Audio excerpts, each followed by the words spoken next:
그다음 거 뭐해? 취미 공부. 여러분의 주식 공부. 그쵸? 공부하자요, 공부. 니넨 끝나잖아. 난 이걸 내년에 또 해야 돼. 어우, 막 소름 끼쳐. 자, 니네는 올해만 끝나잖아. 물론 이 중에서 또 내년에도 할 사람들이 있죠. 연락이 안 되는 사람들이 있어요. 그래서, 말했지만 시험 끝나고 나서는 내가 시험 날까지는 연락을 해. 그다음부터는 내가 연락을 안 하는데, 이제 졸업생들 어머님들 중에서는 끝나고 나서 연락을 하지 않는다고 이제 들리는 말에 의하면, 아, 서운했다 이런 말 하시는 분들, 끝나고 나서 내가 어떻게 연락해? 잘 봤으면 무조건 학생이 먼저 연락해요. 학부모님이나.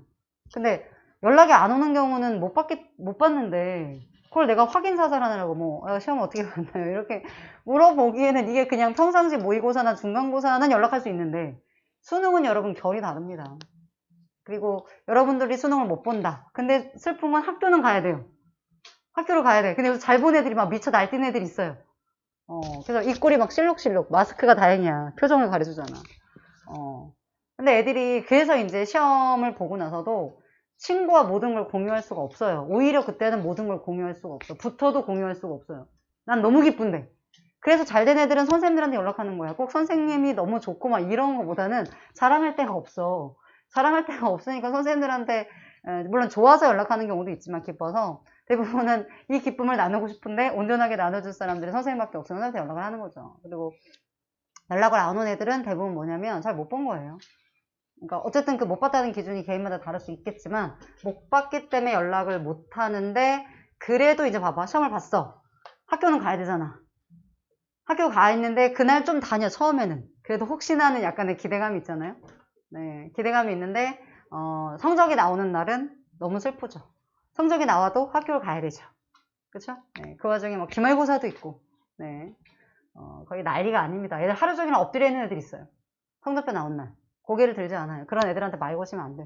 그냥 내비둬야 돼요. 그냥 자기 혼자만의 시간이 필요한 거야. 근데 그 와중에 신난 사람이 있고 우울한 사람이 있는데, 신나는 사람이 자기가 됐으면 좋지 않겠어요? 그래서 그날을 위해서 매일매일 조금씩, 뭐 국어만 하라는 얘기는 아니고, 여러분들이 모든 과목을 조금씩 좀 균형 있게 했으면 좋겠습니다. 성적표 생각만 해도 소름 끼친다. 지금 제가 연우는 그때 성적표 봤는데 지금 여러분들도 대략 성적표 전체 다 나오지 않았나? 학교에서 뽑아주지 않나요? 그 성적표 전체 다 나오지 않았어? 10월까지 해서?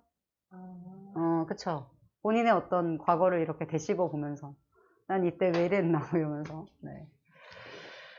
에이구, 아무튼 그렇습니다. 네. 자, 우리 지금 9쪽 잠깐 볼게요. 지금 26번 이렇게. 어차피 그런 이야기들은 네, 의미가 없죠. 자, 우리 어디 볼 거냐면, 자, 문학은 어렵지 않아요. 문학은 어렵지 않아요. 안 어려운데 왜 푸냐? 할 말이 있어서 그런 거예요. 자, 지금 26번 쪽을 봐주시면, 뭐 제가 봤을 때 지금부터 푸는 거는 시간의 문제지. 아직 풀지 마세요. 시간의 문제지. 다 맞아야 돼요. 지금 문학 푸는 건 다 맞아야 되는데, 혹시나 지금 고전 시간은 질문이 있을까봐 같이 푸는 거예요. 문제 전혀 어렵지 않아요. 그 다음에 소설, 어렵지 않은데, 뭐 화생기호전도 그렇고 얘도 그렇고 어렵지 않아요. 근데 얘를 푸는 이유는, 자, 여러분이 지금 얘 지문이 굉장히 길잖아요. 그쵸? 그러면 이런 지문은 어떻게 접근하면 좋은가? 장르만 바꾼 거예요. 자, 그래서 우리 이런 걸 갈래 변형이라고 하는데, 이렇게 갈래가 변형된 동일한 작품이 나왔을 때 어떻게 읽냐면, 자, 11쪽 보세요. 자, 얘도 산포 가는 길이고 얘도 산포 가는 길이에요. 자, 여러분들이 동일한 작품을 다른 장르로 변형한 것들은 일단 기본 내용이 똑같진 않지만 비슷해요. 그럼 여러분이 읽으실 때 주의하실 거는 뒤에 문제가 있어. 자, 문제가 있어. 그럼 여러분 정보를 주는 게 32번에 있잖아요. 그쵸? 32번을 읽으시고, 그럼 이 글에서 뭘 말하고자 할까? 자, 보자. 자, 일단 산업화에 대한 이야기고, 뭐 우리가 아는 얘기잖아. 산업화에 대한 얘기고. 자, 그 과정에서 사람들이 도시 노동자로 유입이 되는 거잖아요. 자, 그래서 이런 시대적 배경이 나오고 나서 산포 가는 길은, 자, 이렇게 도시로 지금 유입된 일용직 노동자라든가 아니면 이런 뭐 유흥업계라든가, 자, 이런 유랑민 같은 삶을 사는 사람들이 있었고 그 사람들에 대한 이야기를 한다. 따라서 뭐다? 이런 소외된 존재들의 여정을 보여주면서 산업화의 이면, 우리가 산업화하면 막 발전이 되고 막 뭐 사람들이 잘 먹고 잘 살게 되고 이런 얘기도 있지만 이면 좋지 않은 어두운 측면도 있다라는 걸 얘기해 주는 것이다. 까지 괜찮아요? 자, 그래서 여러분 뭐냐? 소외된 사람들의 어떤 삶의 애환이나 여정을 보여주고 있다의 포인트를 맞추시고, 그러면 주된 인물들이 여기 나와 있는 것처럼 노동자나 술집 작부일 확률이 높잖아요. 우리 이미 이거 알고 있지만. 자, 그래서 이 인물들이고 얘네들이 소외된 인물들의 어떠한 이야기인가를 가지고 읽어주시면 되는데, 자, 동일한 작품을 갈래를 바꾼 거야. 그러면 여러분이 주의하실 건 첫 번째 갈래상의 특징과 두 번째는 뭐냐면 빠르게 읽으시되 달라진 점을 찾으셔야 돼요. 그대로 나오는 작품도 있지만 내용을 바꾸는 경우도 있어요. 그래서 달라진 점에 유의해서 읽어야 된다. 자, 그러면 지금 고전시가랑 요거 같이 한번 풀어볼게요. 자, 여러분 풀어보세요. 지금 29번부터 풀 거예요. 자, 어디까지 풀 거냐면 34번까지고요. 자, 시간은 12분에서 13분 드릴게요. 그 안에 푸세요. 자, 시작하세요. 네, 고전시가도 푸는 거예요. 29번이 아니네요, 그러면. 26번. 번호를 잘못 봤어. 자, 26번. 네. 26번. 어쩐지 너무 적더라. 자, 12분. 12분, 13분 드릴게요. 일단 12분.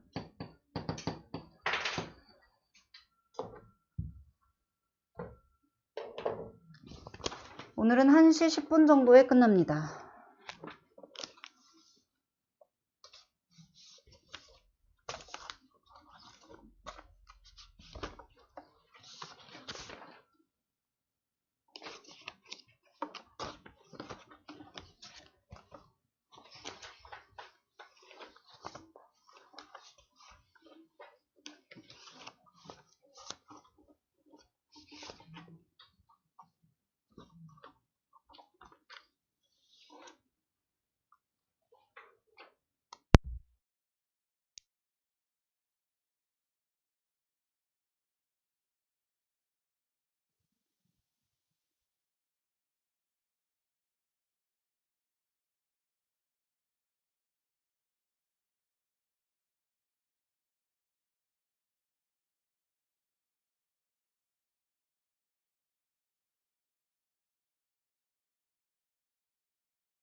하겠습니다. 자, 못하신 분들도 같이 볼게요. 네, 일단은 이거는 시간 내 푸는 게 중요한 거라서 같이 한번 보도록 하겠습니다. 어디 갔나? 여기 있다. 자, 같이 볼게요. 어렵진 않죠? 네, 어렵진 않아요. 말했지만 어려워서 푸는 건 아니에요. 자, 26번에 4번, 27번에 3번, 28번에 4번. 다 맞았죠? 네, 기쁘죠? 남은 기간에 어려운 걸 푸는 것도 좋지만 이게 약간 자신감도 필요해. 쉬운 것도 풀어야 기분이 좋아. 30번에 4번, 31번에 4번, 32번에 1번, 33번에 5번, 34번에 5번. 다 맞은 사람? 29번에는 29번에 2번. 안 했군요. 29번에 2번. 다 맞은 사람? 네. 다 나올 줄 알았는데 누군가 틀렸네요. 몇 번 틀린 건가요? 틀린 사람? 못했어? 이거 29번 안 불러주셔가지고. 아, 밀렸어? 미안, 29번을 못 봤네. 자, 지금 틀린 사람 몇 번 틀렸나요? 어차피 많이 틀리진 않았을 텐데. 26번. 자, 또요. 다영이? 네. 몇 번? 괜찮아요, 네. 34번. 자, 그 다음. 재윤이? 34번. 너만 셋은 다 맞았죠? 네. 자, 같이 한번 볼게요. 같이 한번 보겠습니다. 자, 지금, 26, 28은 그냥 사실 요 나만 잠깐만 보고 가려고 그랬는데, 왜냐면 나를 클리닝 할 때도 설명해줬거든요, 한 명씩 다. 요 작품 좀 보셔야 될 시조라서 중요해서 얘 다 하면 설명해줬는데, 설명을 혹시 간혹 안 들은 사람이 있어서 지금 그냥 같이 한번 빠르게 보려고 얘를 지금 보려고 하는 거였고, 혹시 가를 이해하지 못한 사람이 있을까봐 제가 지금 같이 보는 건데, 자, 보세요. 지금 이 문제 푸실 때 28번에 보기가 있으니까 정보를 보시면 되죠. 자, 일단은 둘 다 이미 주제는 주고 갑니다. 바로 뭐냐면 홀로 지내는 여성의 외로움을 드러내고 있는데 방이라는 공간. 자, 여러분이 시나 소설을 보실 때 공간적 배경, 시간적 배경이 나오는 것들은 그걸로 통해서 여러분 문제가 가능하다고 했습니다. 그런 유형 중에 하나고요. 자, 이 공간을 통해서 외로움을 각기 다른 방식으로 보여준대요. 자, 가의 화자는 외부와의 단절된 공간에서 내면으로 지금 빠져드는 거예요. 자, 그리고 님에 대한 그리움과 재회에 대한 소망을 드러낸다면, 자, 나는, 여러분 나를 알면 굉장히 빨리 푸셨을 텐데, 자, 감정이입을 하고 있죠. 누구한테? 귓돌이한테. 자, 그리고 임과 이별한 자신의 처지를 누구를 통해? 귓돌이를 통해서 위로받고 싶어 하는 내용이 나와 있다. 자, 그러니까 이런 경우는 뭐 특별히 나가 정말 어렵지 않은 경우는 나가 짧으니까 나로 접근하시는 게 훨씬 더 여러분 편하겠죠. 자, 그런데 지금 뭐 틀린 게 지금 26번이니까 그거 위주로 설명을 좀 하도록 하겠습니다. 자, 그러면 잠깐 먼저 볼게요. 앞쪽을 잠깐 볼까요? 네. 앞쪽을 잠깐 보시면, ABC를 지금 요 문제를 풀기 전에, 자, 얘를 먼저 접근을 해볼게요. 자, 우리 얘는 지금 감정이입의 대상인데, 이미 감정이입을 줬어. 근데 사물이 얘밖에 없어. 그럼 얘가 감정이입인 거예요. 그리고 귓돌이한테 위로를 받는구나 라는 정도는 여러분이 모르셔도 캐치를 하셔야 되는데, 자, 귓돌아미, 저 귓돌아미. 가엾다. 자, 이걸 모르는 사람은 없을 거예요. 가엾다. 자, 가엾구나, 저 귓돌아미. 여러분, 이건 감정이입은 아니에요. 귓돌아미 불쌍해. 이게 지금 이거니까 이건 감정이입 아니에요. 자, 지는 달 새는 밤에 긴 소리 짧은 소리 절절히 슬픈 소리. 누가 슬퍼?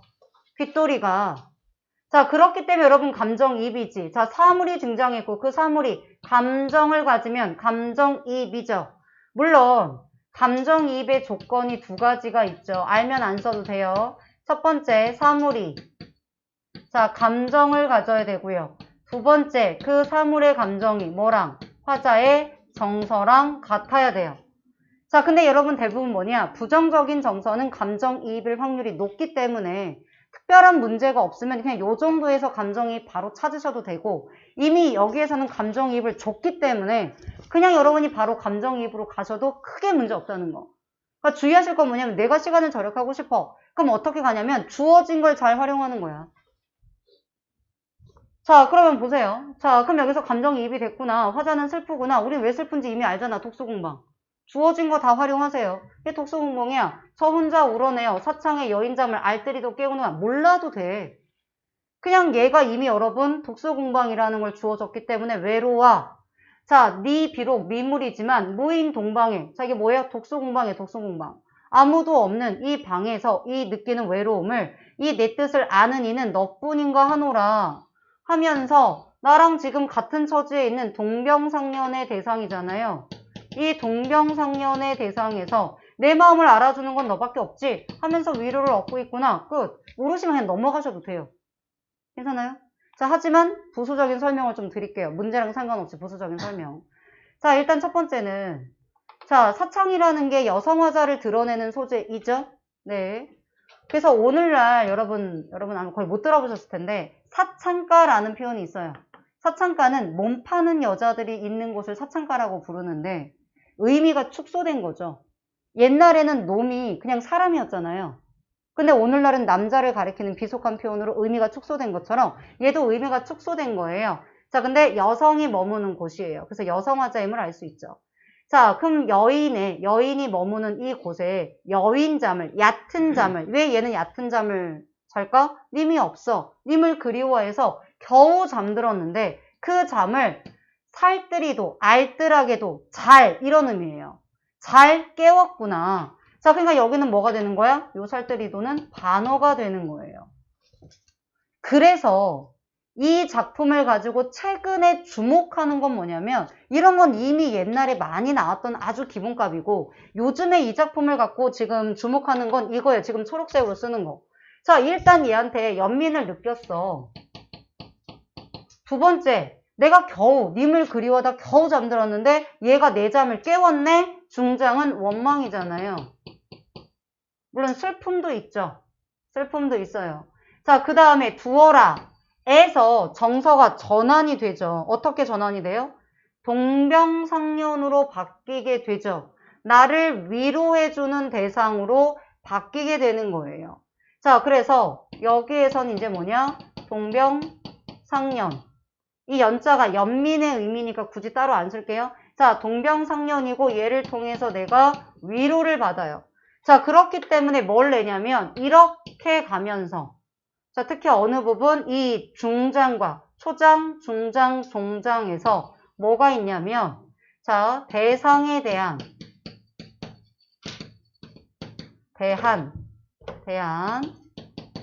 화자의 태도 변화가 존재해요. 그냥 이 구체적인 단어들을 일반적인 진술로 바꾼 게 이거예요. 그럼 여러분이 대상에 대한 화자의 태도가 변화했다라는 선택지는 얘는 맞는 거예요. 요 정도, 요즘에 최근에 약간 주목받는 건 요러한 설명이고 나머지 애들은 이미 옛날부터 많이 나왔던 내용들이다. 자, 요 정도. 자, 그리고 C를 보죠. 자, 26번. C를 갈게요. 이거 질문한 사람. 자, 일단은 3번 보세요. 특정 자연물의 울음소리, 귓소리. 자, 잠 못 들고 있다.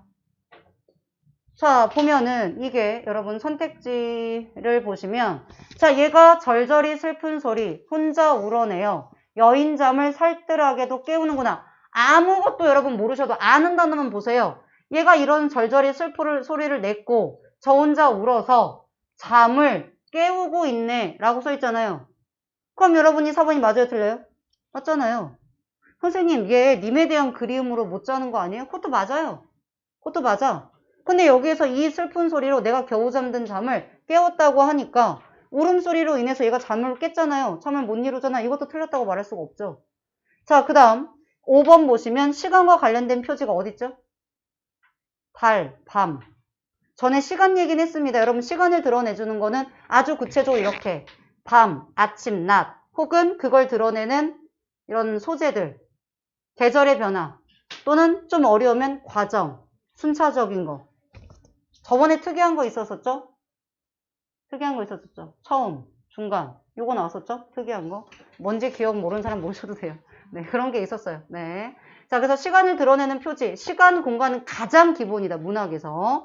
자, 그 정도. 그러면 여러분들이 일단 3번 선택지 지워지고, 5번에 C 지워지고, A, B 가볼게요. 지금 원래 얘 해석하려고 했던 건 아닌데, 짧게 갈게요. 왜냐면 얘는 뭐 굳이 얘 내용을 모르지 않을 것 같아요. 왜냐면 제목 자체가 뭐예요? 이미 상사를 여러분 줬어요. 상사병이라는 말 들어봤을 때 그 상사예요. 자, 서로 이제 어떤 뭐예요? 그리워하는 거죠. 사랑하는 사람을 그리워하는 게 상사예요. 그럼 그러한 상사에 대한 노래구나. 그리고 여러분이 28번에서 본 거죠? 자, 외부와의 단절, 그리움, 재회에 대한 소망. 그럼 그 얘기 있겠죠. 자, 그럼 여러분 쭉쭉 가보세요. 이별의 만사 중에 독서 공방이 더욱 서럽구나.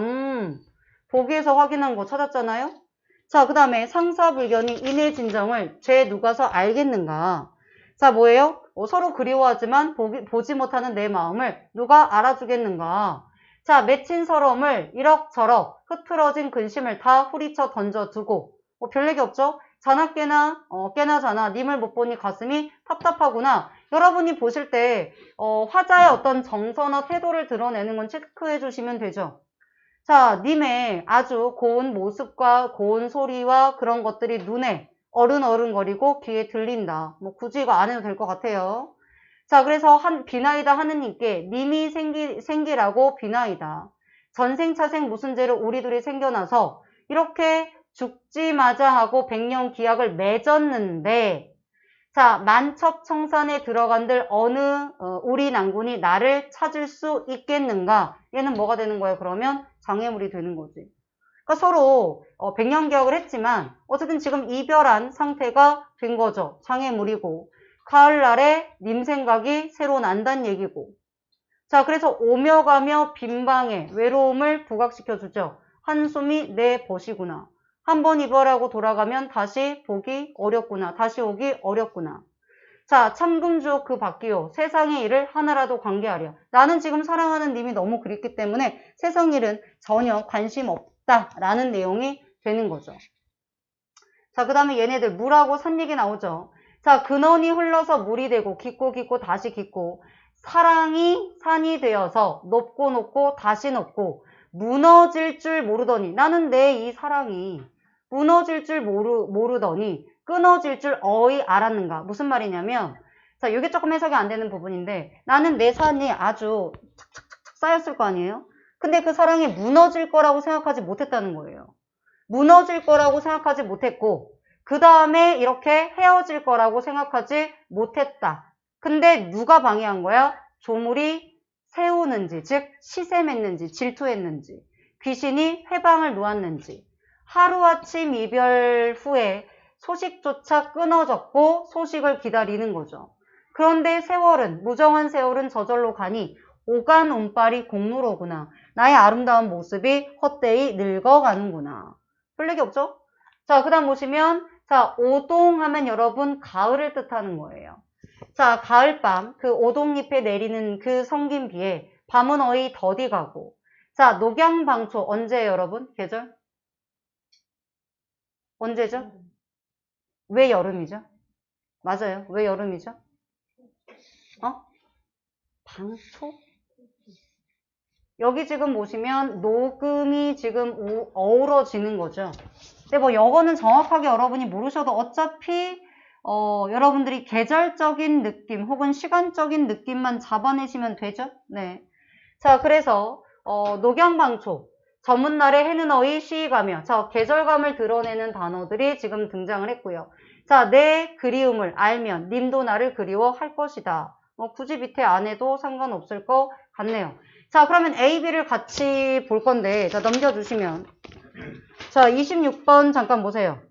자, 단어를 반복하는 구절을 행마다 사용하여 뭐 별다르게 문제될 거 없을 것 같고요. 자, 그 다음 A랑 관계되는 거 4번을 다시 볼게요. 대구적인 표현을 사용하여 님에 대한 타자의 거리감을 드러내었다. A, 어때요? 거리감. 이거 좀 어려울 수 있어요. 자, 거리감 어때요? 자, 근원이 물이 되고 다시 깊고 사랑이 매이 되어 높고 다시 높고 자, 잘 모르시면 자, B부터 갑니다. 자, B를 보시면 대비되는 상황을 제시해서 자, B를 보세요. 대비되는 상황 더디 가고 금방 가죠. 괜찮아요? 자, 대비되는 상황 맞고요. 자, 그리고 님과 이별한 뒤 홀로 밤을 보내야 되는 화자의 상황을 부각하고 있다. 뭐 이것도 지금 이게 독서공방의 상황이니까 크게 문제가 되지는 않을 것 같고요.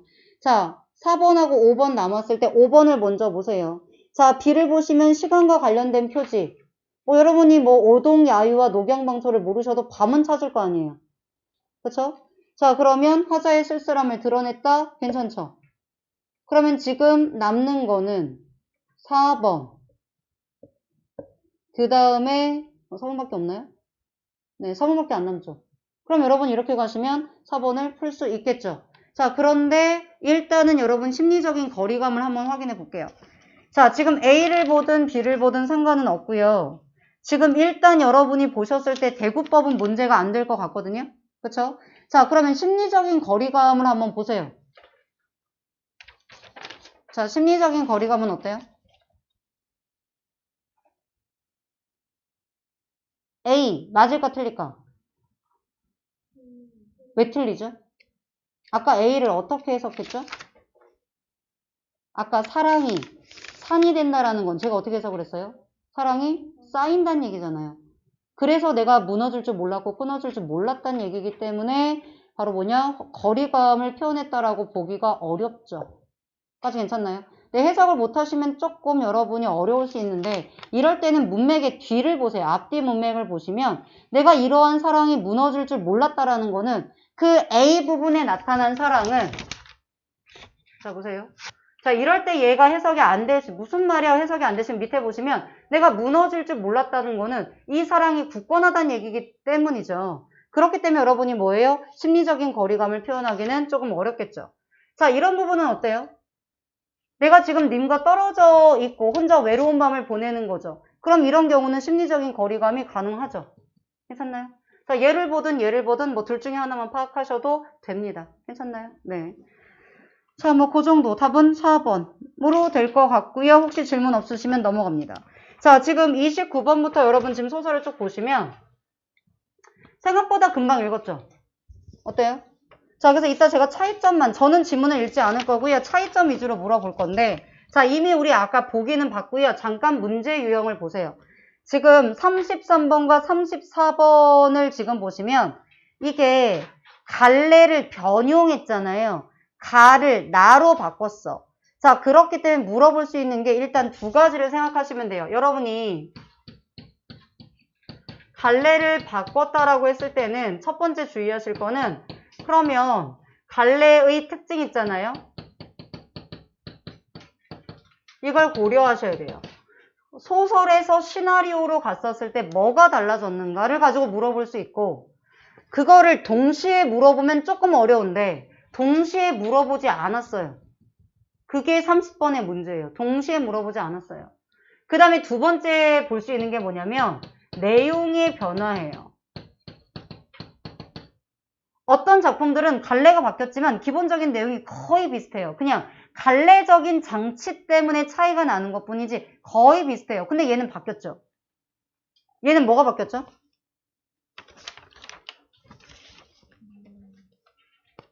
우리가 산포 가는 길에서는 지금 여기 지금 얘네가 이별하는 장면 아니에요? 그쵸? 산포 가는 길을 이 장면을 처음 본 사람은 없었을 것 같은데 뭐 처음을 봤든 안 봤든 여러분이 지금 상황에서 얘네들의 동행의 과정이다, 소외된 사람이다 이건 이미 알고 가잖아요.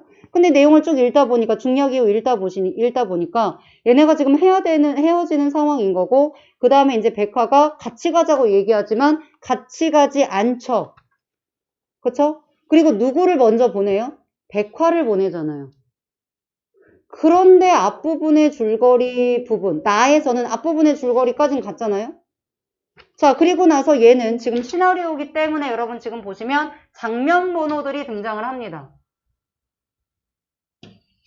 자, 장면 번호들이 등장을 하고 그 다음에 이제 장터의 모습들. 자, 그리고 나서 여러분 보세요. 중략 부분의 줄거리를 보시면 좀 다르죠? 중략부터 다르죠? 노영달과 정씨가 백화가 약국간 사이에 그녀를 떼어놓고 도망갑니다. 까지 괜찮아요?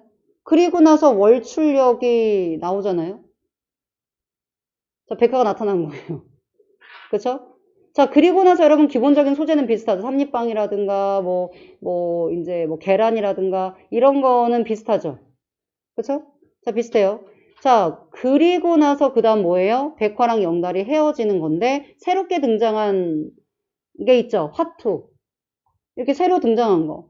자, 그 다음에 또 뭐냐? 백화랑 영달이 지금, 헤어질 때 떠나가는 대상이 다르죠. 앞글에서는 백화가 떠나갔다면, 여기선 백화가 얘네들을 보내는 입장인 거잖아요. 그러니까 그냥 굵직굵직하게 변화된 것만 여러분이 주목해서 쓱쓱쓱 읽어주시면 됩니다. 얘를 만약에 디테일하게 좀 더 어렵게 낸다면 뭘 낼 수 있냐면, 이런 지시문 있잖아요. 지시문을 가지고 어떻게 하라고 지시하라는 내용을, 그러니까 33번 같은 문제는 단순히 지금 내용에 대한 문제인 거잖아요. 그러니까 여러분이 내용을 보고 틀린 내용만 찾으면 돼. 이렇게 나면 되게 쉬워요. 왜냐면 여기 보시면 이 틀렸잖아요. 그쵸? 매화가 앉아있지 않잖아요. 일어나잖아. 일어나서 막 뭐였니? 잠깐만 기다려요 하면서 얘네가 지금 일어나서 뛰쳐나가는 그 장면이기 때문에 이게 지금 내용이 틀렸긴 해. 틀려. 이렇게 나면 쉬워요. 왜 여기는 글의 일치야. 근데 만약에 얘를 조금 어렵게 내고 싶다 그러면 그 앞에 지문에 나와 있는 지시문들 있잖아요. 이런 것들 어디 갔니? 이런 것들 있잖아요. 이런 것들을 가지고 어떻게 연기하라고 지시하는 거 여러분이 약간 추리해야 되는 문제로 나오면 조금 더 어렵고요. 내용 일치로 나오면 33번이나 34번 같은 경우는 사실 그렇게 어렵지는 않습니다. 34번 볼게요. 지금 이거 틀린 사람들 있으니까. 자, 만약에 비교로 적절하지 않은 거예요. 자, 좀 약간 디테일이 들어가죠. 디테일이 들어가기 때문에 3점인데 자, 오답 몇 번 하셨나요? 다 볼 필요는 없을 것 같고 오답 몇 번? 재현이 몇 번 오답? 3번. 너는? 3번. 보세요. 얘가 약간 디테일이 들어가는 건데 제가 봤을 땐 굳이 읽을 필요는 없을 것 같아요. 자, 그래서 오답만 같이 한번 볼게요. 지금 3번하고 5번인데 3번 보시면 자, 지금 영달, 정시, 백화가 역 근처에 도착하는 대목에서 가에서는 장이 파장한 뒤 도착하지만 나에서는 여러분 보세요. 이걸 내가 읽을 때 놓칠 수 있잖아요. 그쵸? 그럼 이 장면만 다시 찾아보시면서 여러분이 읽어보시면 되죠. 지금 가에서는 장이 파했다는 걸 어떻게 알 수 있죠? 그렇죠. 자, 중략 두 번째 중에 장이 파장된 뒤에도 이거죠. 그러니까 그 부분만 그냥 이런 건 여러분 보시면 읽을 때 다 잡을 수 없어요. 그러니까 그 다 잡으려는 욕심을 버리시고 그냥 특정 단어들을 찾으시면 되겠고요. 자, 나에서는 실제로 장터에 사람이 붐빈다라는 거 어떻게 찾죠? 일단은 어디 갔니? 얘는 맞았고요. 자, 그 다음에 장터에 사람이 붐빈다라는 거 어떻게 알아요? 네, 지금 여기 지문을 보시면 어디 갔나? 왜 안 보이니? 잠깐만요. 네네네네. 지금 보시면 뚜렷하게 조금 얘네가 지금 장터에 사람이 역 근처에 도착한다라고 했었을 때 얘네가 장터가 몹시 붐비고 있다. 이 얘기가 나와 있고 이제 물론 이건 있어. 그러면 얘네가 역 근처, 역이라고 한 게 아니고 역 근처라고 얘기를 했잖아요. 그러니까 약간 모호한 느낌 들기는 해요. 근데 어쨌든 얘네가 이 장터에서 월출역으로 이동하는 거잖아요. 그러니까 어쨌든 얘네가 역 근처라고 역이라고 말한 게 아니라 역 근처라고 했기 때문에 어쨌든 여러분이 윗글을 비교하시면 얘네가 감천읍내에 도착했었을 때 얘는 장터가 파장한 거고 말하자면 얘네는 장터에 붐빌 때 도착했다라고 여러분이 비교해 주시면 되죠. 이걸 디테일하게 들어가면 약간 틀렸다는 느낌을 받을 수는 있어요. 근데 이런 것들은 전체적인 흐름으로 비교해 보시면 되니까 얘가 만약에 파장한 데에 도착했다고 판단을 하셨으면 얘도 여러분 같이 찾을 수 있으셔야겠죠. 왜냐면 근거가 거기밖에 없으니까. 지금 5번 잠깐 보시면 5번 헤어지는 장면을 보시면 자, 가에서는 갈 곳이 없는 영달과 달리 자, 여기 이미 틀렸죠. 아니 미안해. 이거 맞았죠. 틀렸대. 자, 가는 맞았죠. 근데 얘는 갈 곳이 없고 정시도 고향을 가고 백화도 고향을 가는 거예요. 근데 나를 보시면 자, 갈 곳이 없는 백화와 달리 정시와 영달은 각각 각자의 고향으로 가려고 한다. 자, 뭐가 틀린 거죠? 그치. 지금 영달이 영달은 지금 뭐 겨울에 좀 일자리는 있을 겁니다. 뭐 일자리 있을 법한 아무 곳에서나 내리죠. 지금 이런 대화 보세요. 이런 대화를 보시면 얘가 고향을 간다라고 볼 수가 없죠. 이런 부분들. 자, 그래서 여러분이 이제 이런 부분 한번 봐주시면 될 것 같죠. 자, 정씨는 고향으로 간다는 걸 여기서 확인할 수 있어요. 까지 괜찮아요? 근데 이제 정시는 그럼 어떻게 판단하지? 라고 생각하는 분들은 좀 요걸 보시면 되겠고요. 자, 그 다음에 영달 얘기는 여기서 판단하시면 되죠. 까지 괜찮나요? 네, 질문 보시고. 약간 노가다입니다, 노가다. 그래서 제가 봤을 때 3번이 약간 조금 표현이 그래요. 3번이 조금 표현이 그렇지만 5번이 지금 답이 뚜렷하죠. 그래서 사설들을 보시면 약간 표현들이 매끄럽지 않은 것들은 있어요. 좀 다르게 쓰였으면 더 좋겠다라는 부분들이 있긴 하지만 그 대신에 답이 좀 뚜렷한 애들이 있습니다. 그래서 얘는 좀 답이 뚜렷하다. 자, 이렇게 봐주시고요. 그 다음에 서술상의 특징. 자, 이제 관례적인 특징을 아까처럼 좀 어렵게 낼 수 있어. 근데 얘는 하나로만 물어봤어요. 자, 예를 들어서 가가 소설이고 나가 시나리오죠. 가와 시나리오와 소설의 가장 큰 차이점이 뭐예요? 가장 큰. 그렇지. 서술자야. 그래서 답을 얘로 만드는 거예요. 자, 이야기 외부의 서술자가 지금 3인칭 전지적이죠. 인물의 심리를 알 수 있으니까요. 외부예요. 3인칭 전지적이에요. 인물의 행위를 통해서 인물의 내면 심리도 드러내고 있어요. 자, 요러한 연계성 때문에 지금 답을 4번으로 만든 거예요. 가장 큰 차이점을 지금 답으로 만들어준 거고요. 얘를 좀 어렵게 내려고 하면 가와 나를 같이 비교하는 형태로 서술상의 특징을 물어보면 좀 더 어렵다. 근데 그때도 역시 중요한 게 뭐냐? 서술자다. 자, 얘는 서술자가 있기 때문에 간접 제시도 가능하죠. 그렇죠? 간접 제시도 가능해요. 그런데 여러분 시나리오는 뭐만 가능하죠? 대화나 행동을 통한 간접 제시만 가능한 거고 얘는 간접 제시도 가능한 거죠. 왜? 직접 제시도 가능하니까요. 그래서 여러분들이 대화나 행동을 통해서만 시나리오는 판단을 해야 되기 때문에 지시문 같은 걸 잘 보셔야 돼요. 왜냐면 이 인물이 어떤 겉으로는 웃고 있지만 실제로 속은 울고 있을 수도 있거든요. 그러니까 그런 걸 잘 부각하는 게 여러분 지시문들인 거고 그 다음에 여기 중간중간에 서술되는 이런 부분들 이런 지문들 지시문들 잘 보셔야 됩니다. 이런 걸 통해서 여러분 이게 지금 서술이 아니고 얘는 다 지시문이에요. 시나리오이기 때문에. 그래서 이런 설명들을 여러분이 잘 보셔야만 이야기 흐름들을 판단할 수 있다는 걸 좀 고려하시고 봐주시면 됩니다. 그래서 지금 푼 애들은 그냥 시간의 문제인 거지 문제 자체가 어렵지는 않다. 왜냐하면 아까 비문학이 아주 어렵다 이런 건 아니지만 지문에 약간 시간을 들여야 되는 애들이거든요. 그렇기 때문에 상대적으로 지금 얘네들은 어렵지 않게 나왔고요.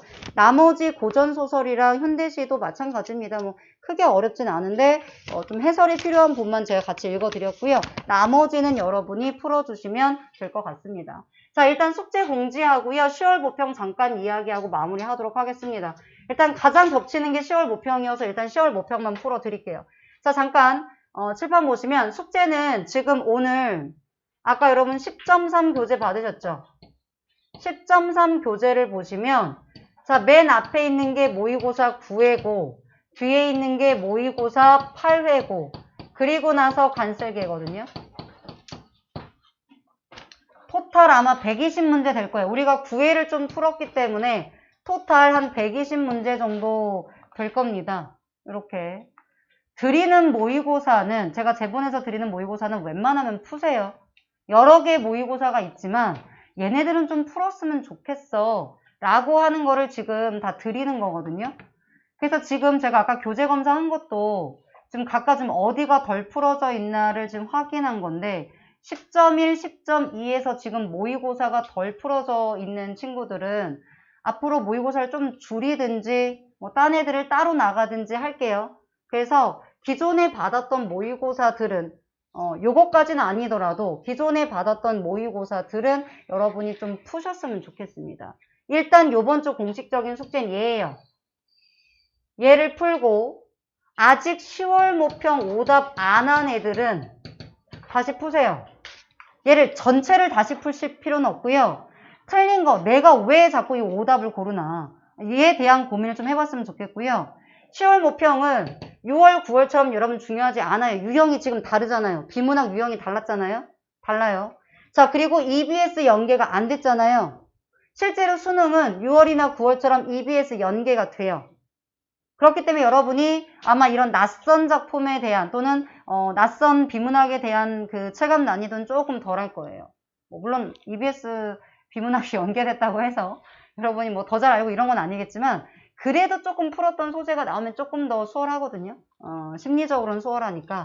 그래서 여러분들이 좀 그거에 대한 차이점은 좀 알아두시고 전체를 다 푼다 이거 아니고 그냥 틀린 것들만 내가 지금 나와 있는데 못 찾은 건지 아니면 시간의 문제였던 건지를 좀 판단하는 게 좋고요. 실제 수능에서 여러분이 어쨌든 연계율이 조금 떨어졌다고는 하지만 어쨌든 EBS가 연계되기 때문에 10월 모평에서 느끼는 감정들보다는 조금 나을 겁니다. 아셨죠?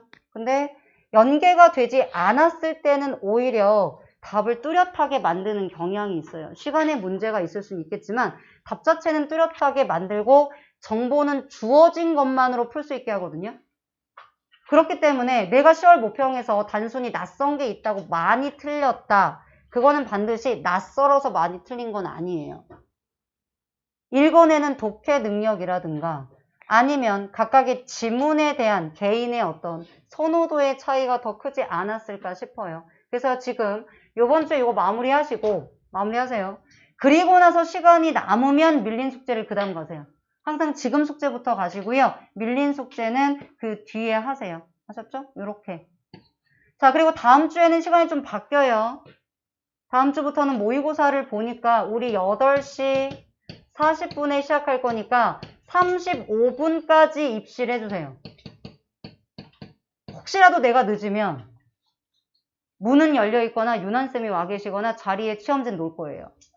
그래서 그냥 무조건 40분에 시작을 할 거예요.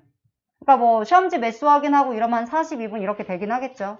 그래서 이제 이렇게 시작을 할 거고 수업 시간은 모의고사를 푸는 게 있기 때문에 3시간 30분에서 3시간 40분 정도라고 생각하시면 돼요. 일단 4시간까지는 안 가려고 하거든요. 여러분도 힘들고 어쨌든 여러분도 해야 될 게 있을 테니까 웬만하면 3시간 40분 안으로 다 끊으려고 할 거고요. 못 끊어도 그냥 끊을게요. 이렇게. 괜찮아요? 그리고 나서 남아서 질문할 사람은 조금 한 20분, 30분 조금 더 질문하고 가든지 이렇게 하는 시스템으로 갈게요. 이렇게. 그래서 아침에 1시, 네네네, 1시 전에 끝나죠. 1시 전에, 1시 전에 끝나겠죠. 네. 특별한 일은 없으면 1시 전에 끝납니다. 네. 자, 이렇게까지 괜찮나요? 네. 혹시 추가적인 질문 없나요? 네. 남은 시간 동안 여러분 뭔가 과하게 욕심 부리지 마시고 EBS가 정리 안 된 사람들 계속해서 EBS 문학들은 좀 정리해 주시고 혹시 EBS 주제들을 가지고 제가 추가적으로 볼 게 있으면 더 자료를 계속해서 만들어서 드릴 건데 내가 더 받고 싶은 게 있거나 아니면 좀 어려워서 더 풀고 싶거나 지금 토요일반 같은 경우는 아주 어려운 비문학을 주세요라는 친구가 있어서 이제 꼼꼼하게 읽으려고 주기는 할 텐데 아주 어려운 비문학을 지금 푸실 필요는 없어요. 그러니까 아주 어렵다라는 게 그 친구가 원하는 건 지문이 어려운 걸 말하는 건데 문제 선택지가 오히려 까다롭게 들어갈 수 있거든요. 그리고 말했지만 지문이 4개로 들어간다는 거 항상 염두에 두셔야 됩니다. 자, 일단 얘는 됐고요. 여러분 10월 모평 잠깐만 볼게요. 자, 10월 모평하고 마무리하겠습니다. 자, 지금 있죠? 네. 10월 모평 잠깐만 펴주세요. 뭐 질문이 다른 것도 있고 겹치는 것도 있는데 일단 어떤 느낌이었냐면 시간이 모자른 사람들이 있었죠. 자, 왜 모자랄까를 여러분 생각해 봐주시고 그 다음에 두 번째 시에서 이렇게 막 틀린 사람들이 있더라고요. 시나 소설이나 이런 부분에서 지금 틀린 사람들이 있는데 예를 들어서 1번부터 여러분이 4번을 푸실 때 1번부터 4번을 푸실 때 쭉쭉쭉 보시면 지금 뭐 설악부 정도는 여러분이 한 번 정도 보셨을 텐데 뭐 혹은 나는 둘 다 못 봤다 이럴 수 있거든요. 그럼 그랬을 때 여러분이 지금 이런 거예요. 마찬가지로 아까랑 원리가 똑같아요. 자, 여기서 뭐라고 그랬어? 이거야. 그냥 시를 하나만 읽어드릴 거거든요.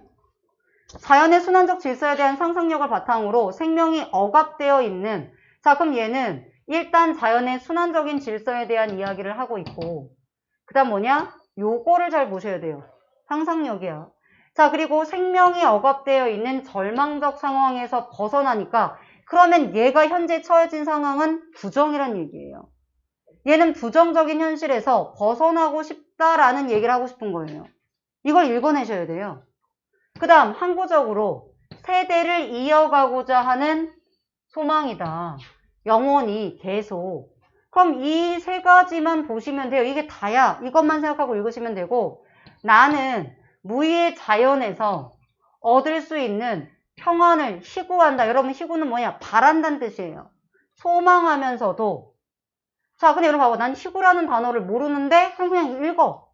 세속적인 세계에서 벗어나기 어려운 현대인의 삶의 모습을 드러낸다. 자, 그럼 뭐냐? 나는 분명, 여러분, 자연을 부정하는 경우는 거의 없어요. 얘는 자연을 긍정하고 자연으로 가고 싶어. 근데 뭐야? 벗어나지 못하는 거죠. 현실에 매여 있는 거야. 그럼 얘는 어디 있다는 거야? 세속적인 현실에 있다는 거예요. 그럼 세속적인 현실에서 자연을 추구하지만 현실을 벗어나지 못하는구나. 그냥 끝이야. 이렇게 읽어주시면 되잖아요. 그럼 예를 들어 여러분이 앞에를 보세요. 자, 말했지만 제목이 뭐야? 설악부야. 뭐 대충 설악산인가 봐. 설악산에 대한 얘기인가 봐. 라고 생각하시고 보시면 돼요. 자, 지금 여러분이 시를 읽을 때 가장 어려운 게 이런 거죠. 얘기가 없어. 뭘 얘기를 하는지 모르겠어. 그냥 막 배경 얘기만 나와. 여러분 소설이든 시든 무언가가 있을 것 같은 시들은 오히려 막 그걸 찾아내면서 읽는데 아무것도 없을 것 같은 애들을 더 어려워하거든요. 그냥 없는 거야. 그냥 읽으시면 돼요. 자, 1년에서 핵심적인 내용이 뭐예요, 지금? 1에서 눈이 내리고 있어요. 그쵸? 눈 내리고 있는 산이야. 2연 어떤 내용이죠? 그 산이 파랗게 하늘이 얼었다는 얘기는 뭐예요? 춥다는 얘기야. 당연하지. 눈 내리니까 춥겠지. 근데 너무 고요해. 그래서 외롭게 태고에 놓여 있대요. 그냥 끝났잖아. 그냥 눈 내리고 있고. 너무 추워. 그리고 고요해. 끝. 그 다음. 근데 나는 왜 이렇게 산만 찾아 나서는 걸까? 그럼 얘가 산을 찾아 나서는 거니까 뭐예요? 긍정이고요. 산은 다른 말로 뭐로 바꿀 수 있어? 자연으로 갈 수 있겠죠. 자, 내 영원한 어머니. 자, 누가요? 산이요. 산이요. 이걸 이상하게 어머니로 해석하는 건 어머니에 대한 글 이런 거 아니야. 그냥 산을 어머니라고 생각한 거예요. 근데 모르시면 일단 넘어가세요. 이상한 생각하지 마시고. 그 다음 보세요. 내가 죽으면 내 백골이 이런 양지장에 묻힌다. 그럼 어디예요? 산에 묻힌다는 거예요. 여러분 이거는 EBS에서 거사노 소재를 가져왔다고 생각하시면 돼요. 자, 그 다음 보세요. 필력이 없어. 그냥 나는 산을 좋아하나 봐. 산을 찾아 나서. 근데 우린 이미 보기에서 봤죠. 뭐 얘는 현실의 절망적인 상황에서 벗어나고 싶어. 그쵸? 그래서 산을 찾아 나서나 봐. 내가 죽으면 묻히는 그런 곳이야. 자, 근데 그 다음 보세요. 지금 이 산은 계절이 언제죠? 겨울이야. 그냥 읽으세요. 겨울이에요. 근데 그 다음 봐세요. 나는 지금 죽어서 살았어? 살았어. 근데 지금 그 다음 B 부분을 보시면 뭘 얘기하고 있어? 꽃이 피는 때, 내 푸른 무덤엔 이라고 나와 있잖아요. 지금이 아니죠. 그 다음에 지금은 겨울인데 꽃이 핀다는 건 뭐예요? 봄이라는 거예요. 그럼 아까 우리가 여름이라고 했어? 봄이에요. 뭐 괜찮아요. 네. 계절이 바뀌었다는 것만 알면 되죠. 네. 자, 봄이에요. 그럼 보기에서 뭘 가져올 수 있어, 이게? 이게 뭐야? 자연의 순환적 질서에 대한 상상력이에요. 이 부분이.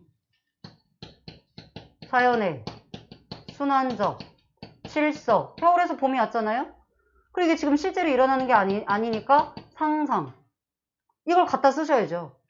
자, 한 폭이 하늘빛. 자, 여러분. 현대시에서 푸른색이 나오면 무조건 긍정이에요. 자, 도라지꽃이 피고 산나비가 날아다니고 맷새, 산새도 울고 달밤에 두견이도 와서 울어라. 뭔 소리인지 몰라도 돼요. 그냥 이것만 찾으시면 돼요. 이 시에서 이게 지금 이런 얘기네. 그런데 긍정의 느낌이란 말이지. 여러분, 봄은 시에서 무조건 긍정일 수밖에 없어요. 겨울은 긍정일 수도 있고 부정일 수도 있지만 봄은 무조건 긍정이에요. 100% 긍정이에요. 자, 거기에다가 지금 푸른이라고 나왔잖아요. 긍정적인 상황이에요. 자, 언제 새로 다른 태양이 솟는 날 아침에 자, 그럼 이런 아침에 다른 태양이 솟는 날 아침에 내가 뭐 할 거래요?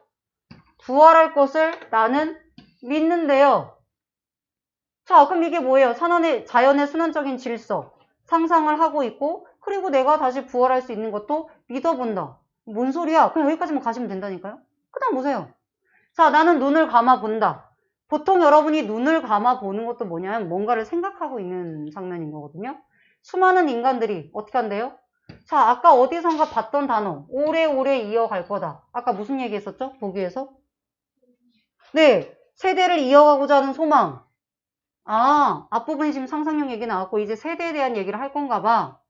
자, 우리 족속도 어떻게 돼요? 나며 죽으며 멸하지 않고 오래오래 살아갈 것을 생각한다. 자, 언제 이런 설화까지 온통 꽃동산이 되어서 우리가 서로 노래치며 날뛰며 진정하러 화창하게 살아볼 날이 그립다. 그러면 언젠가, 지금은 이 설악이 뭐야? 겨울이야. 근데 언젠가 꽃동산이 되어서 그렇게 즐겁게 화창하게 살아볼 날을 그리워하고 있다. 라는 얘기잖아요. 그럼 여러분 아까 보기가 다 설명이 되잖아요. 자, 얘는 생명이 억압되어 있는, 왜? 겨울이니까. 절망적 상황에서 벗어나서 이렇게 오래오래 우리 종족이 멸하지 않고 이 곳에서 살아가기를 바란다. 마치 겨울이 지나고 봄이 오는 것처럼. 자, 우리도 지금의 시련이 언젠가는 끝나고 긍정적인 날이 되어서 우리의 족속이 멸하지 않고 살아가기를 바란다. 그냥 이렇게 읽으면 되잖아요. 필요 없다니까. 디테일 해석 필요 없어요. 그냥 여기 나와 있는 것만 보시고 나머지 추가적인 건 문제를 보시면서 여러분이 찾아가 주시면 됩니다. 괜찮아요? 그냥 그게 다야. 그 다음에 여러분 지금 나는 굳이 내가 안 읽어도 될 것 같은데 여기 봐봐. 앞에만 조금 볼게요. 이것도 마찬가지야. 봐봐. 자, 시적 화자가 드러났네. 화자가 드러났어. 나야. 그쵸? 자, 그 다음. 내가 마지막으로 들 집이야. 그럼 어떤 집이겠어요? 마지막으로 머무를 곳. 정말 말 그대로 마지막으로 든다는 의미가 있을 수도 있겠고요. 죽음일 수도 있겠죠. 둘 다 가능하죠? 자, 근데 그곳이 어디야? 비온 나무 우거진 기슭산 아니면 또 어디겠는가? 기슭산. 이라고 적고 우리는 뭐라고 적죠? 자연. 자, 이런 흑산이 아니고 또 어디겠는가? 자연. 우리 아까 보기에서 봤죠? 얘는 뭘 추구한다고요? 자연을 추구한다고요. 자, 마음은 늘 욕심 많은 몸을 꾸짖어도 몸은 제 길들여온 욕심 한 가닥 놓지 않고 붙든다. 자, 그럼 여기서 욕심은 뭐겠어요? 우리 아까 여기 봤던 보기에서의 세속적인 가치들이겠죠. 그러면 마음은 이렇게 그런 욕심을 꾸짖으면서 자연을 추구한다고 해도 내 몸은 실제로 그 욕심을 버리지 못하는 거예요. 그래서 이렇게 자연을 파괴하고 살아가잖아요. 그 다음 보세요, 여러분. 자, 그 다음 보시면 뒤에 이제 이런 거 봐봐. 먼 곳으로 갈수록 햇빛도 더 멀리 따라와서 내 여린 어깨를 토닥이는 걸 보면 햇빛은 긍정일까요? 부정일까요? 긍정이겠죠. 나를 토닥이는 존재잖아요. 자연물이고. 자, 내 어제 분필과 칠판 앞에서 열렬했던 말들이 가시가 되어서 일어난다. 자, 내가 어떤 말을 했을까? 나는 자연에 가고 싶다고. 근데 갔어, 못 갔어? 못 갔죠. 가시가 돼서 일어난다. 자, 그리고 나서 산골 처녀야, 이런 콩잎을 보아라. 뭐 이러이러한 것이 흐르고 있다. 내가 이 억새길로 들어가면 배춧잎 같은 정맥손을 쉬고 돋은 손을 쉬고, 자, 그 다음 보세요. 내일로만 가는 신발을 벗어서, 자, 그 다음에 늑골 밑에 보채던 달력과 일과표를, 자, 얘를 벗었어요. 그리고 한 사흘 나뭇가지에 걸어들고 이 일과표와 눈 닿으면 풍금소를 내며 일어서던 이 글자들을 잠재우는 거예요. 그럼 얘네들은 긍정이야, 부정이야? 부정이 되는 거죠. 그냥 뭐야, 하루하루 바쁘게 살아가는 그러한 어떤 현대인의 삶들을 보여주는 거잖아요. 이게 바로 뭐야? 세속에서의 삶이죠, 이게. 현실에서는 이렇게 사는 거야. 나는 마음은 자연을 추구하지만, 그래서 마지막 보세요. 마지막 보시면 한쪽 끝에는 대구를 달고, 근데 대구가 뭐야? 여기서 대도시를 표현하잖아요. 그럼 어디겠어? 여기가 속세겠죠. 다른 한쪽에는 은혜사, 절이죠, 절. 솔바람 소리를 달고 있는 길. 바로 뭐예요? 자연이야. 그럼 내가 뭐야? 한쪽은 속세로 향해 있고 한쪽은 자연으로 향해 있어. 그럼 뭐야? 내적 갈등하고 있는 거죠. 내 마음은 자연을 추구하지만 내 몸은 욕심을 버리지 못하고 속세를 벗어나지 못한다는 얘기를 하고 있는 거잖아요. 그냥 이렇게 읽어주시면 되죠. 근데 지금 내가 얘기를 했을 때 더 설명하고 싶지만 다 설명하지 않았어요. 왜냐면 그냥 여러분이 지금 이 보기에 나와 있는 이 키워드만 가지고 충분히 시를 이해할 수 있어요. 나머지는 신경 쓰지 마. 그리고 나서 여러분이 풀 수 있는 거는 푸시고, 그리고 나머지 정보들은 선택지에서 얻는다라고 생각하시면 됩니다. 굳이 뭐 제가 문제 안 풀어도 될 것 같고요. 그 다음에 지금 요 비문학 지문 보세요. 자, 요게 좀 피곤한 문제긴 한데 뒤쪽이 더 어렵죠. 네. 일단 시간 가서 다 못 푸는 것들은 지금 일단 공통적으로 조금 아까 시 부분에서는 잘 못 읽는 친구들이 있는 것 같아서 오늘 현대시를 안 했기 때문에 한번 읽어드린 거거든요. 질문은 뭐 4번이 나왔는데 이 정도로 하면 다 풀어주지 않았을까. 1번, 4번 틀린 사람들은 그냥 뭐 이 정도면 하지 않았을까 싶고요. 1번은 굳이 안 풀어도 될 것 같아서. 자, 그 다음에 비문학 보시면 일단 순서대로 갈게요. 일단 6번이나 7번에 대한 질문인데 6번 같은 문제가 나오시면 그래프를 못 읽으면 틀린데 여기서 눈에 띄게 여러분이 문제를 먼저 보실 때 이런 것들은 먼저 보시면 좋거든요. 그럼 X축이 선박 측면에서의 위치고 선박 구역이 있고 단면적이 있는데 여러분이 여기서 보실 거는 뭐예요? 이거죠. 일정한 부분과 감소하는 부분이 있다. 그냥 이 정도만 캐치하시고 여러분 윗글 읽으시면 됩니다. 생각보다 어렵지는 않은 문제였고 오히려 그래 일치들이 조금 까다롭죠. 여러분이 다 따져봐야 되니까. 자, 윗글만 잠깐 볼게요. 여기 지금 7번 질문한 사람이 있어서 6번, 7번이 질문이어서 잠깐 윗글만 본다면 지금 첫 번째 문단은 드라이독에 대한 이야기가 있는데 굳이 읽지 않겠습니다. 자, 참고로 한번 읽어보시고 이 문단부터 잠깐 볼게요. 지금 선박건조에 대한 이야기가 나와 있고 자, 먼저 진수작업에 대한 얘기가 나와 있어요. 자, 선박건조가 완료된 상태에서 얘는 시작이 되는데 먼저라는 거는 순서가 있다는 얘기죠. 네. 자, 먼저 독의 수문을 닫아. 그럼 당연히 닫은 다음에 물로 채워요. 처음에는 물을 선박의 홀수보다, 자, 홀수가 뭘까? 약간 깊은 정도까지 채워서, 자, 그럼 뭐예요? 자, 아주 다 하는 게 아니라 여기서는 홀수보다 약간 깊은 정도까지만 채워. 왜? 이걸 확인하려고. 여러분 이유가 나와 있으면 이유들은 체크하셔야 돼요. 글의 일치로 잘 나와요. 자, 이를 1차 진수라고 하는구나. 그리고 홀수의 개념이 있죠. 자, 이제 여기서 조금 주의 깊게 보셔야 됩니다. 자, 일단 홀수라는 거는 물에 떠 있는 물체가 수면에 의해서 구분되는 면에서 그 물체의 가장 깊은 곳까지의 수심이다. 그럼 예를 들어 여러분이 배가 있다고 치자. 그럼 배가 예를 들어서 뭐 이렇게 떠 있을 거 아니에요? 예를 들면 그럼 물에 떠 있는 물체가 수면에 의해서 구분되는 이 면에서 가장 깊은 곳까지의 수심이 홀수구나. 근데 이걸 계산하려면 자, 물에 잠겨 있는 물체가 중력에 반해서 밀어 올려지는 힘인 부력을 이해를 해야 된대. 자, 그래. 그럼 이제 부력 얘기가 나오겠지. 자, 부력의 크기는 자, 물체가 물을 밀어낸 부피만큼들의 무게로 이는 배수량을 의미한다. 자, 얘는 이거래. 근데 이게 배수량이래. 자, 지금 배수량을 말하는 다른 용어들이나 의미들을 잘 보셔야 돼요. 자, 따라서 물에 떠 있는 선박은 부력의 크기와 배수량이 같다. 왜? 얘가 얘를 의미하니까. 한 번 더 확인해 주니까 얘는 중요하다는 뜻이에요.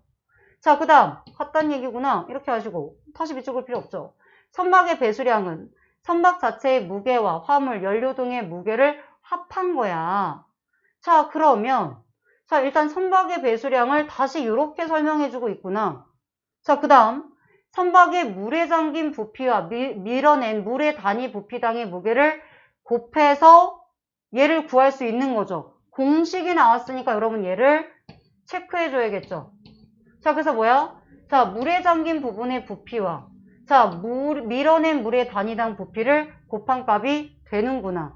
공식이 나오면 얘는 무조건 중요한 거고 여기서 가장 중요한 게 지금 뭐예요? 배수량이에요. 배수량을 지금 굉장히 다양하게 설명하고 있다는 거 주의해 주시고 자, 따라서 1차, 아직 1차야. 자, 동 내부로 주입하는 물의 양을 결정하는 기준이 되는 홀수를 알기 위해서는 자, 물에 잠기게 될 부분의 부피를 계산해야 되는구나. 그래서 이제 뭐야? 계산하는 게 나오겠죠. 근데 계산을 보시면 이렇게 계산해야 돼 라고 나와 있고 뭐 심플슨 곡식 나와 있는데 여기에서 이제 어떻게 구하는지 지금 설명이 되어 있잖아요. 자, 근데 여기서 조심할 거는 정확한 계산은 아니라는 거예요. 배 모양이 만약에 그냥 직육면체 이런 거면 계산하기 쉽겠지만 그게 아니고 약간의 곡선 형태이기 때문에 정확하게 구할 수는 없어요. 자, 그렇기 때문에 어쨌든 최대한 나눠서 구하다 보면은 근사값을 구할 수 있더라. 그래서 오차를 줄이는 거지 아주 정확한 값은 아니다. 라는 얘기들, 그리고 어떻게 구하니가에 대한 얘기들, 별 얘기 없어서 넘어갑니다. 자, 그리고 나서 선박의 수직 단면적을 지금 구하고 나면 이 수직 단면적에 선박의 길이를 곱해서 자, 계속해서 뭐예요? 부피 구하는 얘기를 우리는 하고 있었던 거예요. 자, 부피를 구해야 된다. 라고 나와 있고 자, 뭐 요 얘기들은 여러분 특별히 문제되지는 않을 것 같아서 제가 하지는 않겠습니다. 이따 문제 풀 때 같이 한번 보시면 될 것 같고요. 자, 그리고 나서 마지막 잠깐 보세요. 자, 다시 지금 배수량 얘기가 또 나왔죠. 반복돼. 중요하다는 얘기야. 지금 배수량 얘기 또 나왔어. 같은 얘기 또 하고 있구나. 자, 그래서 지금 보시면 자, 이런 배수량과 물의 단위, 부피당의 무게를 이용해서 물에 잠길 부분의 부피를 추정하고 이를 바탕으로 홀수를 알아낼 수 있구나. 자, 그리고 나서 2차 진수에 대한 얘기가 나와 있는데 요거는 읽지 않을게요. 자, 그러면 잠깐 보세요. 6번 질문한 사람. 6번 잠깐 보세요. 생각보다 6번 어렵지 않아요. 1번. 자, 각 구역의 단면적의 곡선은 자, 물에 잠길 해당 구역의 실제 단면적을 정확히 반영하지 못하겠군. 맞아요? 틀려요? 맞죠? 아까 뭐라고 했죠? 이건 그냥 근사값을 구하는 거잖아요? 정확하게 구할 수가 없어요. 자, 선박을 뭐 이런 거 안 해도 되죠? 이건 제가 안 읽은 부분인데 그 심플슨 곡선을 구하는 부분에서 단순히 두 개로 사다리꼴을 나누느냐 아까 여기에서 여기 나와 있는 부분이에요. 두 개로 나누는 것보다 세 개로 나눠서 계산하면 더 정밀한 근사값이다 라고 나와 있죠? 자, 그래서 2번 특별히 문제되지 않을 것 같고요. 자, 3번도 특별히 문제되지 않을 것 같아요. 자, 4번 잠깐 보세요. 자, 4번. 자, 이 구역의 단면적이 일정한 것으로 보아서 자, 1부터 3을 보시면 그래프를 보세요. 자, 1부터 3의 이 단면적이 지금 일정하잖아요. 그쵸? 이걸 일정한 것으로 보아서 해당 구역의 물에 잠길 부분의 형태가 직육면체임을 알 수 있군. 맞아요? 틀려요? 왜 틀리죠? 그쵸. 이제 이게 사실은 그냥 아주 간단하게 직육면체가 아니라고 이야기가 되어 있으니까 그냥 대충 찍어도 확률적으로 직육면체일 확률이 적고요. 그 다음에 단면적이 지금 이렇게 일정하다고 해서 반드시 직육면체도 아니에요. 사실 정확한 설명은 얘가 지금 이렇게 일정하다고 해서 직육면체일 수도 있어요. 사실은 직육면체일 수도 있지만 반드시 직육면체라고 단정 지을 수가 없어요. 그리고 아까도 얘기했지만 그냥 눈치껏 우리 지금 직육면체가 아니란 얘기를 계속 했는데 굳이 지금 이쪽으로 찍으실 필요는 없겠죠. 네, 그래서 요거는 틀린 거죠. 정확한 답은 알 수 없다는 거죠. 단정 지을 수가 없습니다. 요거는 지금 내가 안 읽고 넘어갔지만 본문에 5번 그대로 나와 있거든요. 어디 나와 있죠? 안 읽고 넘어간 부분에 있어요. A 부분에 있죠. 어디에 있죠? A 부분에 있잖아요. 앞쪽에 있죠? 여기. 휙 넘어갈 수 있지만 이 부분. 그러니까 전부 다는 아니지만 그래도 여러분 대체로 지금 비문학을 쭉 읽어보면 그냥 전보량이 많고 여러분 좀 낯설 수는 있겠지만 그래도 대부분은 제가 봤었을 때는 다는 아니지만 명시적이에요. 근데 그걸 찾느냐 못 찾느냐의 문제가 아닐까 싶은 거고 그 다음에 7번 잠깐 보세요. 7번 질문한 사람. 7번 보시면 자 7번에 지금 1, 2, 3번이 되게 비슷한 얘기거든요. 그렇지 않나요? 7번에 1, 2, 3번이 비슷한 얘기인데 2번과 3번을 잠깐 볼게요. 질문 나왔던 2번과 3번. 두 선박의 배수량이 같더라도 홀수가 다르다면 두 선박에 물이 담겨져 있는 부피는 다를 것이다. 이거랑 3번 보세요. 자, 홀수가 같은 두 선박의 배수량이 다르다면 두 선박이 밀어낸 양은 차이가 있을 것이다. 자, 요 얘기랑 여러분이 연결을 조금 하시려면 일단 요 부분 아까 요거 때문에 읽은 건데 이거 맞네. 네. 요거 때문에 읽은 건데 자, 여러분이 보실 건 뭐냐면 쭉쭉쭉쭉. 자, 우리가 홀수를 계산하려면 부력이 필요한데 부력은 배수량이라고 했었죠. 괜찮나요? 네. 자, 그리고 배수량을 어떻게 구하는지 잠긴 부분의 부피와 밀어낸 부피를 이게 지금 등호 관계잖아요. 네. 자, 배수량은 물에 잠긴 부분의 부피와 밀어낸 그 물의 단위의 부피당의 무게랑 같다라고 나와 있고 일단 홀수를 구하려면 이걸 구해야 된다라고 했고 그 얘기가 지금 쭉 여기에 언급이 되어 있는데 자, 3번을 잠깐 먼저 볼게요. 2번을 먼저 보든 3번을 먼저 보든 상관은 없는데 일단 여러분이 아까 얘기했던 그 공식들 자, 일단 부력이 배수량이야. 자, 그리고 배수량 같은 경우에는 어디였니? 자, 배수량은 어디 갔지? 네, 잠긴 부분의 부피랑 그 다음에 밀어낸 이 부피의 무게를 곱한 거예요. 자, 그럼 보세요. 홀수는 같은데 자, 홀수는 같은데 두 선박의 배수량이 다르다면 자, 두 선박이 밀어낸 물의 양의 차이가 있을 것이다. 자, 얘는 왜 맞죠? 지금 결국은 1번하고 2번이 거의 비슷한 얘기 아니에요? 비슷한 얘기죠. 자, 이걸 맞은 사람들. 자, 3번 혹은 2번 어차피 결국 같은 얘기예요. 자, 왜 지금 비슷한 얘기인데 왜 2번은 틀리고 3번은 맞죠? 지금 써드린 저 부력에 대한 얘기 있잖아요. 자, 저 얘기로 조금 고민해 보시고 각자 그리고 나서 제가 설명해 드릴게요. 자, 지금 여러분 2번, 3번 맞았건 틀렸건 자, 여기 잠깐 고민해 주시고 이야기를 해보죠. 결국 1, 2, 3번이 같은 얘기입니다. 1, 2, 3번이 같은 얘기예요.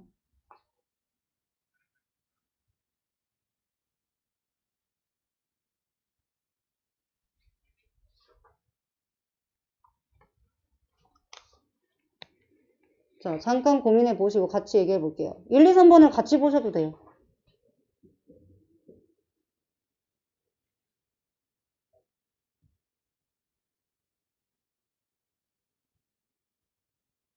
사실 선택지만으로도 제가 봤을 때는 이야기할 수는 있죠.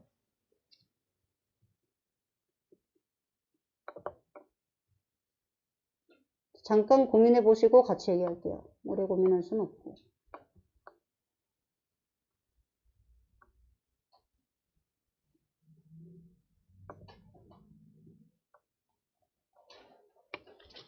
얘기해도 되나요? 보셨나요? 자, 1번을 잠깐 보세요. 자, 1번 사태지를 먼저 보시면, 이제 요거를 잠깐 먼저 볼까? 여기 잠깐 보시면, 만약에 우리가 처음 진수할 때와 비교해서 만약에 배수량에 차이가 생긴다면 홀수도 달라지게 된다. 아주 당연한 얘기죠. 네. 왜냐면 지금 결국은 배수량의 차이가 홀수에 영향을 주게 되고 홀수를 구하기 위해서 사실은 배수량에 대한 이야기를 하는 거니까. 근데 봐봐. 그러니까 만약에 윗글을 정확하게 이해를 못해도 지금 얘가 적절하지 않은 걸 고르는 거거든요. 그럼 만약에 배수량이 동일하다면 홀수는 같을 거라고 얘기를 했잖아요. 그럼 만약에 지금 2번 보시면 모순이 생겨요. 만약에 배수량이 같더라도 홀수가 다르다면 잠겨져 있는 부피가 다를 것이다. 여러분 우리가 배수량 아까 공식을 이야기해줬고 배수량을 어떻게 구하는지에 대한 이야기를 지금 여기서 했잖아요. 그쵸? 자, 그러면 자, 지금 배수량이 같을 때 잠겨져 있는 부피는 다를까요? 다를까요? 같을까요? 이땐 같을 수밖에 없겠죠. 배수량 공식에 의해서. 여러분 얘를 갖고 얘를 구하는 거예요. 얘가 영향을 주는 게 아니라. 그래서 부피는 같아야 돼요. 배수량이 같으면 잠겨져 있는 부피는 같아요. 만약에 같다면 얘는 같아요. 얘가 영향을 주는 게 아니에요. 자, 그 다음 지금 여기를 보세요. 배수량이 동일하다면 홀수는 같을 것이다. 이 얘기가 지금 얘랑 충돌하거든요.